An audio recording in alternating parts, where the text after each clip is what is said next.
사명에 성공하기 위해서라는 제목으로 함께 말씀 나누도록 하겠습니다. 사명은 무엇입니까? 사명은 무엇인가요?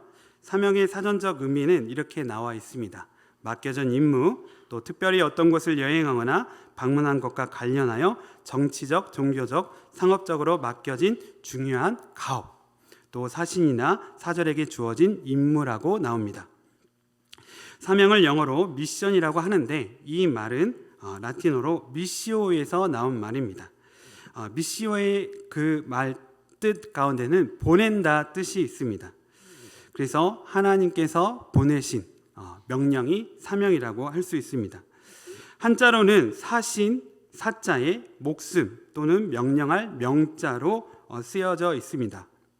즉 누군가의 명령을 받고 보냄받은 것을 사명이라 할 수 있습니다. 이에 따르면 교회에서 말하는 사명은 하나님께서 우리에게 어떠한 임무를 주셔서 세상에 보내신 것을 말합니다. 그런데 교회에서는 사명에 대한 오해가 있는 것 같습니다. 특별히 특별한 사람만이 받는 하나님의 임무를 사명이라고 생각하는 것입니다. 이는 성경에 나오는 사도들의 말 때문인 것 같습니다. 사명이라 하면 자주 언급되는 말씀이 있습니다. 바로 바울 사도의 고백입니다. 내가 달려갈 길과 주 예수께 받은 사명, 곧 하나님의 은혜의 복음을 증언하는 일을 마치려 하면은 나의 생명조차 조금도 귀한 것으로 여기지 아니하노라. 사도행전 20장 24절 말씀. 이런 말씀을 듣고 사명은 사도와 같은 사람만이 받는 거라고 우리는 생각합니다. 선교사, 목회자 같은 사람만이 사명을 받는 것이라고 생각합니다. 그러나 사명은 사실 그리스도인이라면 누구든지 하나님께 받는 것입니다. 베드로전서 2장 9절에 그러나 너희는 택하신 족속이요 왕같은 제사장들이요 거룩한 나라요 그의 소유가 된 백성이니 이는 너희를 어두운 데서 불러내어 그의 기이한 빛에 들어가게 하신 이의 아름다운 덕을 선포하게 하려 하심이라. 모든 사람은 하나님의 덕을 세상에 선포해야 합니다. 즉 세상에서 하나님께 영광을 돌릴 사명이 모두에게 있는 것입니다. 그런데 이렇게 말하면 다들 사명에 대해 뜬구름 잡는 이야기로 느껴집니다. 어떻게 하나님의 덕을 세상에 선포할지, 또 어떻게 하나님께 영광을 돌릴지 도저히 감이 오지 않습니다.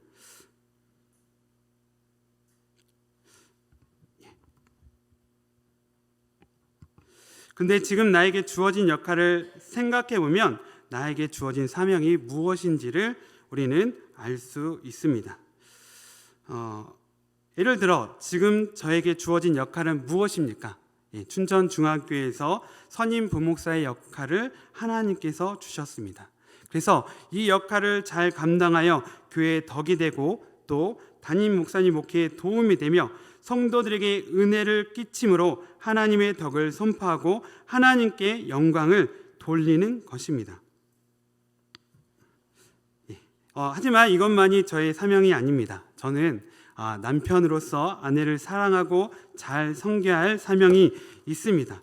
또 저의 자녀들에게 있어서는 아빠로서 자녀들의 생활을 책임지고 그들이 올바르게 자랄 수 있도록 사랑을 주고 양육할 사명이 있습니다. 부모님에게 있어서는 아들로서 부모님을 잘 공경하고 모셔야 할 사명이 있습니다. 친구로서 친구들의 어려움을 돕고 마음을 나누며 친하게 지내야 할 사명이 있습니다. 학생으로서는 전문 지식을 쌓고 연구를 통해 학문적으로 기여할 사명이 있습니다. 또한 춘천 시민으로서 또 대한민국 국민으로서 법을 준수하고 각종 의무를 잘 감당하여 나라와 지역사회 발전에 이바지해야 할 사명이 저에게 있습니다. 즉 사명은 하나님께서 하늘에서 내린 추상적이고 신비한 명령이 아니라 지금 내가 사는 이 현장에서 나에게 주어진 나의 역할이 바로 하나님께서 나에게 주신 사명이라 할 수 있습니다. 그렇다면 여러분은 하나님께서 주신 사명을 얼만큼 잘 감당하고 있습니까? 저도 잘 생각해 보니 저에게 주어진 모든 역할, 사명의 100점을 줄 수는 없었습니다. 개인적으로는 만족할 만큼 감당하는 사명이 있는가 하면 어떤 것은 형편없다고 생각되는 사명도 있었습니다. 중요한 것은 나에게 주어진 사명이 무엇이고 또 그것을 분명히 알고 그 사명을 우리는 반드시 안수해야 한다는 것입니다. 그래야 후회 없는 인생을 살 수 있습니다. 요새 고려 거란 전쟁이라는 사극이 많이 이렇게 사람들의 인기를 끌고 있다고 합니다. 그래서 잠깐 보았는데 그 당시 고려 왕인 헌종이 양규 장군이라는 사람에게 흥하진을 반드시 고려에게 질 것을 명령하는 장면이 나옵니다. 그리고 그 왕의 명령을 받은 양규 장군은 자신의 목숨을 다해 생명을 다해 3,000명의 군사로서 무려 40만 명의 대군의 거란군으로부터 이 흥하진을 끝까지 지켜냅니다. 그리고 항복을 권하는 거란군에게 그 양규 장군은 이렇게 말합니다. 나는 오직 왕의 명령만을 따르는 고려의 신하로서 왕이 명하지 않았기 때문에 나는 절대 항복할 수 없다라고 이렇게 답합니다. 그가 이렇게 자신에게 주어진 사명을 잘 감당함으로 인하여 이 양규 장군을 통해서 우리 고려라는 나라가 국난을 극복할 수 있게 되었습니다. 그리고 헌정은 또 다른 강조 장군이라는 사람에게 30만 대군, 고려의 군사 30만 대군을 주면서 거란을 무찌를 것을 명령합니다. 그래서 강조 장군은 처음에 몇 번 거란과의 전쟁에서 승리합니다. 그런데 이 몇 번의 승리로 방심한 그는 바둑을 두다가 거란군의 기습을 받고 거란군의 패에 적의 포로가 되고 맙니다. 이로 인해서 30만 대군의 고려 군사들이 다 흩어지고 고려는 커다란 국난에 직면하게 되었습니다. 이와 같이 사명을 잘 감당하냐에 따라서 나라의 운명이 바뀌게 되는 것입니다. 이와 같이 사명은 목숨 바쳐 반드시 성공해야 하는 무게가 있습니다. 천지 만물의 왕신 하나님께서 우리에게 사명을 주셨습니다. 그 사명이 우리가 보기에는 일상적인 평범한 삶인 것 같지만 사실 우리가 그 사명을 잘 감당해야 하나님의 나라의 영광이 이 땅에 임하게 되는 것입니다. 그렇다면 우리는 어떻게 해야 우리의 사명에 성공할 수 있을까요? 이를 알기 위해서 사명에 성공한 믿음의 사람들을 살펴보는 것도 도움이 되겠지만 반면에 사명에 실패한 사람을 통해서 오히려 사명에 성공할 수 있는 분명한 법을 우리는 알 수 있습니다. 그래서 이 시간 실패한 사울왕을 통해서 우리가 어떻게 하면 하나님께서 주신 사명이 성공할 수 있을까 알게 되는 시간이 되기를 기도합니다. 그렇다면 사울왕의 사명은 무엇입니까? 사울왕의 사명은 무엇인가요? 이스라엘의 왕으로서 이스라엘을 하나님의 명령에 따라 잘 통치하는 것이죠. 사무엘상 10장 1절에 이렇게 말하고 있습니다. 여호와께서 내게 기름을 부사 그의 기업의 지도자로 삼지 아니하셨느냐. 사울왕의 사명은 하나님을 대리하는 이스라엘의 지도자로서 이스라엘이 하나님을 잘 믿고 번성하여 하나님께 영광을 돌리도록 하는 것이었습니다. 그런데 오늘 말씀에서 사울왕은 그 사명에 성공하나요? 실패하나요? 실패합니다. 결국 실패합니다. 본문에서 이스라엘 군대는 길보아 산에서 블레셋 군대와 전쟁을 하게 됩니다. 이 당시 이 전쟁에서 그 어떤 누구도 이스라엘이 패배할 것이라고 생각하는 사람은 아무도 없었습니다. 왜냐하면 이 전쟁을 지휘하는 사람은 바로 사울왕 자신이었기 때문입니다. 그 이전에 사울왕은 블레셋과의 전쟁에서 패한 적이 한 번도 없었습니다. 그래서 모든 백성들은 당연히 사울왕이, 이스라엘 군대가 승리할 것이라고 예상했을 것입니다. 더욱이 그렇게 예상할 수밖에 없었던 이유는 사울왕의 아들, 용맹했던 전사 세 사람도 참여하였기 때문입니다. 요나단, 아비나답, 말기스와 이 세 아들은 용감한 전사였습니다. 특별히 요나단은 어떤 사람이었습니까?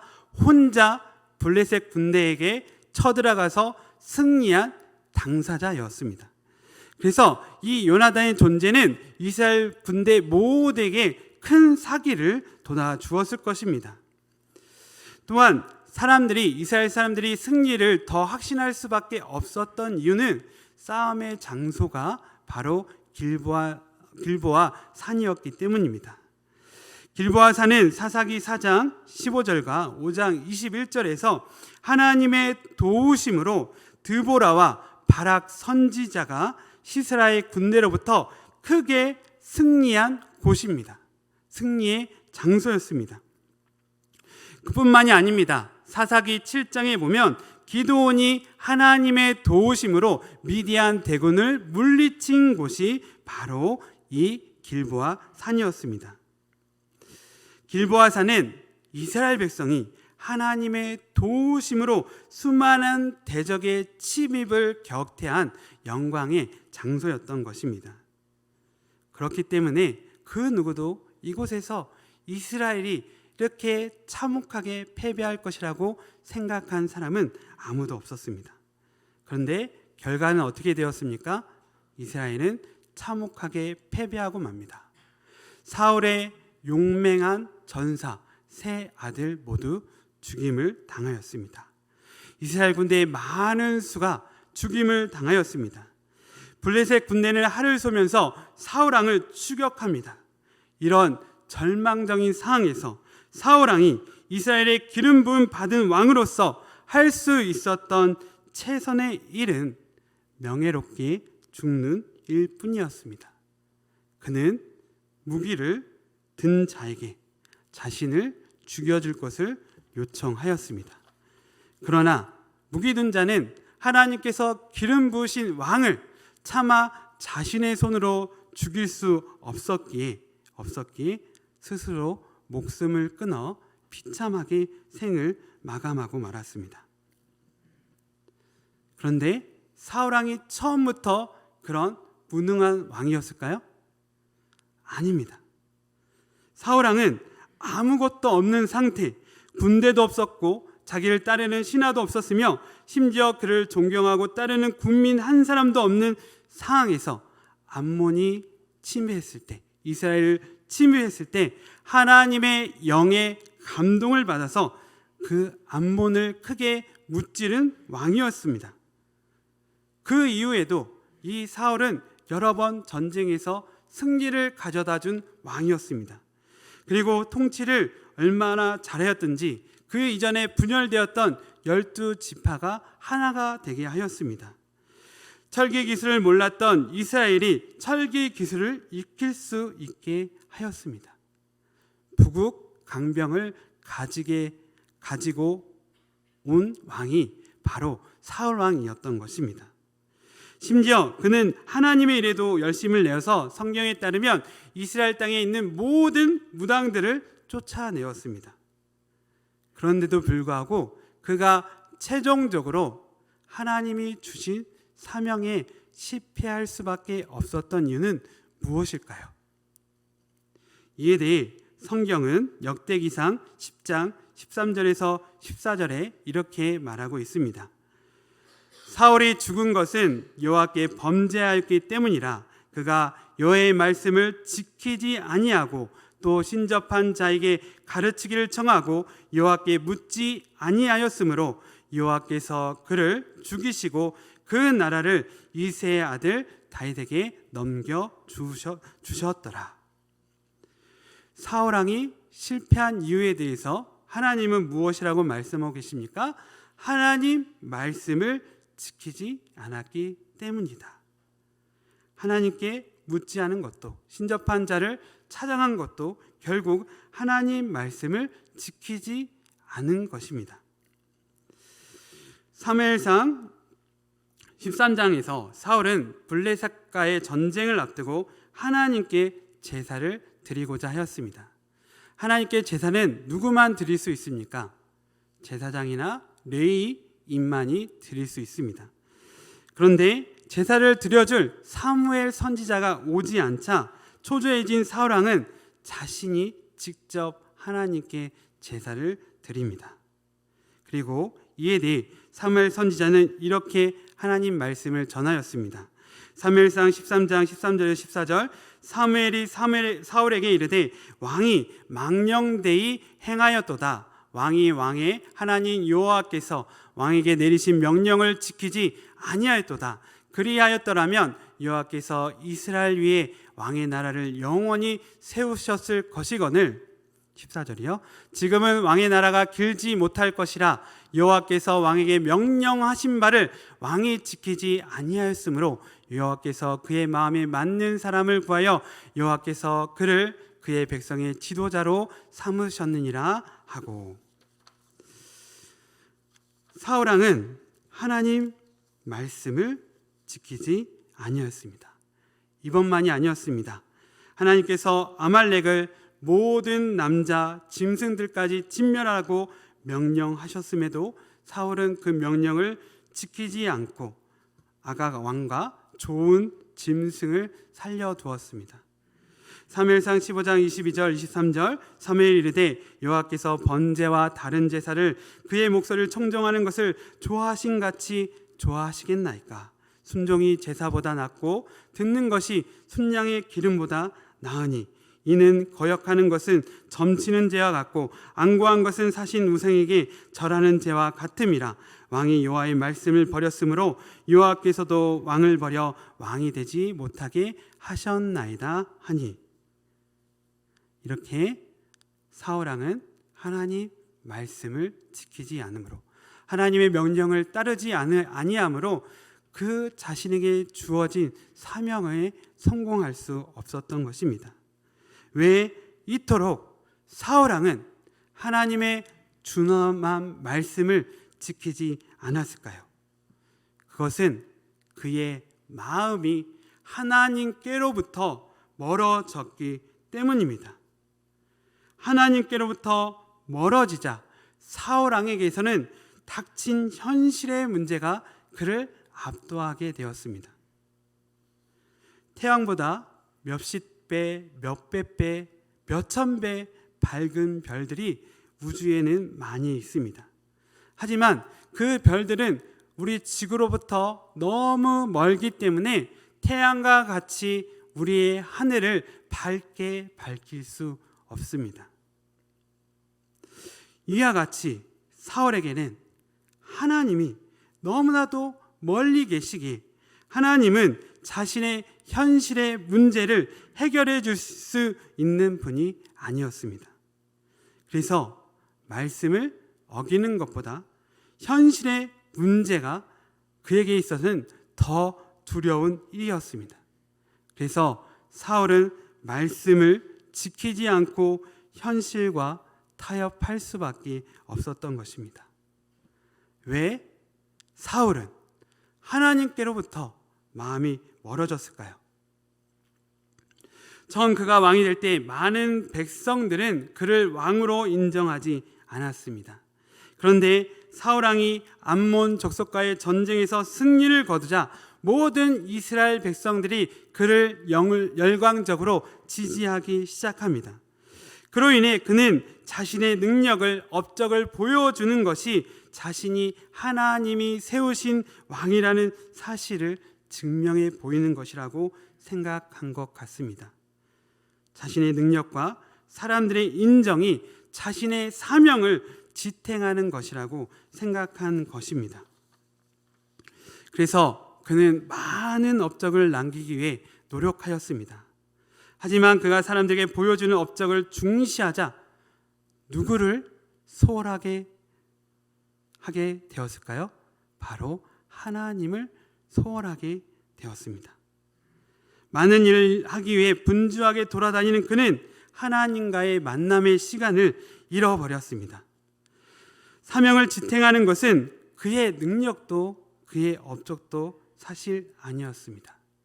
그런 잘못된 생각을 가진 사울왕에게 사무엘은 이렇게 말했습니다. 왕이 스스로 작게 여길 그때에 여호와 하나님께서 왕에게 기름을 부어 이스라엘 왕으로 삼지 않았습니까? 무엇이 사명을 지탱합니까? 누가 우리의 사명을 성공하게 하는 것입니까? 하찮은 나를, 이렇게 작은 나를 선택하여 세상으로 보내신 하나님이십니다. 그래서 사명에 성공하기 위해 가장 중요한 것은 하나님을 의지하여 하나님께 묻는 것입니다. 하나님 말씀을 듣고 순종하는 것입니다. 사울왕은 이게 순간에 하나님을 찾지 않았습니다. 신접한 자를 찾았습니다. 그래서 그는 사명에 실패한 것입니다. 반면에 사무엘상 30장에서 다윗은 아말렉에게 자신의 가족과 백성들이 포로로 잡혀간 그 위기에서 하나님을 의지합니다. 하나님께 묻습니다. 사무엘상 30장 6절에서 8절 말씀 보겠습니다. 백성들이 자녀들 때문에 마음이 슬퍼서 다윗을 돌로 치자 하니 다윗이 크게 다급하였으나 그의 하나님 여호와를 힘입고 용기를 얻었더라. 다윗이 아히멜렉의 아들 제사장 아비아달에게 이르되 원하건대 예봇을 내게로 가져오라. 아비아달이 예봇을 다윗에게로 가져가매 다윗이 여호와께 묻자와 이르되 내가 이 군대를 추격하면 따라잡겠나이까 하니 여호와께서 그에게 대답하시되 그를 쫓아가라. 내가 반드시 따라잡고 도로 찾으리라. 그 결과 어떻게 되었습니까? 다윗은 하나님 말씀대로 이 길을 극복하고 잃어버렸던 모든 것을 도로 찾게 됩니다. 오히려 잃은 것보다도 더 많은 것을 얻게 되었습니다. 성경은 위기 앞에 신접한 자를 찾는 사울왕과 위기 앞에 하나님께 제일 먼저 묻는 다윗을 대비하고 있습니다. 그리고 사람을 찾았던 사울은 어떻게 되었나요? 사명에 실패하였고 하나님을 찾았던 다윗은 사명에 성공하였습니다. 우리는 교회에서 직분도 받고 교회 사역에 부름을 받습니다. 안타까운 것은 몇몇 분께서 교회 직분과 사역에 지쳐 그 직분과 사역을 내려놓고 싶어 하신다는 것입니다. 그 마음은 너무나도 충분히 이해합니다. 목회자인 저도 때로는 그만두고 싶을 때가 종종 있기 때문입니다. 그런데 성도님들이야 얼마나 더 힘드시겠습니까?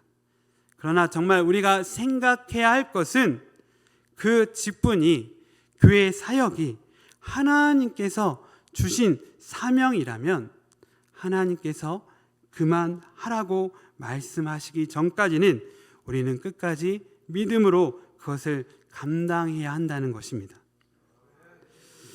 우리의 사명이 아무리 무거워도 십자가를 지신 예수님의 사명보다는 더 무겁지 않을 것입니다. 어떤 사람은 말합니다. 그것은 예수님이니까 가능하죠. 예수님은 하나님의 아들이시지 않습니까? 그런데 성경은 예수님은 우리와 똑같은 사람이었다고 말씀하십니다. 예수님에게도 고통은 너무나도 두렵고 떨리는 일이었습니다. 너무나도 아픈 일이었습니다. 그렇기에 예수님은 십자가에 오르시기 전날 밤 그 십자가가 사라지기를 위해서 하나님 아버지께 땀이 핏방울이 되도록 기도하셨던 것입니다. 예수님이니까 고통이 작았던 것이 아닙니다. 예수님도 우리와 똑같은 고통을 당하셨습니다. 그럼에도 예수님은 왜 끝까지 포기하지 않으셨을까요? 공생의 기간 그렇게 바쁘시고 힘들으셨어도 예수님은 지치지 않으시고 언제나 열정적이시고 사랑이 넘치시며 힘이 넘치실 수 있었을까요? 하나님을 만나는 시간을 예수님께서는 최고로 중요하게 여겼기 때문입니다. 오병이의 기적, 그 큰 영광의 순간, 모든 사람들이 예수님을 찬양하는 그 순간에도 예수님께서는 제일 먼저 하나님께 홀로 나아가 하나님께 무릎을 꿇고 기도하셨습니다. 하나님을 가까이 하는 것, 하나님께 의지하는 것, 하나님께 묻는 것, 그리고 그 기도를 통해 하나님의 말씀을 듣고 하나님 말씀에 순종하는 것이 우리에게 주어진 사명에 성공하는 비결입니다. 현재 여러분들은 사명을 성공적으로 감당하고 계십니까? 혹시 힘에 부쳐 지치고 짜증나고 낙심되며 희망이 사라졌다고 생각하시진 않으십니까? 하나님은 멀리 계시고 나를 돌보지 않으신다고 느껴서 사람의 생각이나 방법을 찾고 계시는 것은 아니십니까? 우리는 너무나 분주한 삶을 살고 있습니다. 하나님을 의지하지 않고 하나님을 찾지 않고 나의 힘으로 무엇인가를 해보려고 합니다. 하지만 우리 잠시 그 일을 멈추고 생각해 보아야 합니다. 하나님께서 정말로 필요로 하는 사람은 누구인지, 그 사람은 누구인지 고민해 보아야 합니다. 하나님이 필요로 하는 사람은 하나님이 하찮은 나를 불러 세워주심에 감사하여 믿음으로 하나님의 말씀을 끝까지 따르는 사람입니다.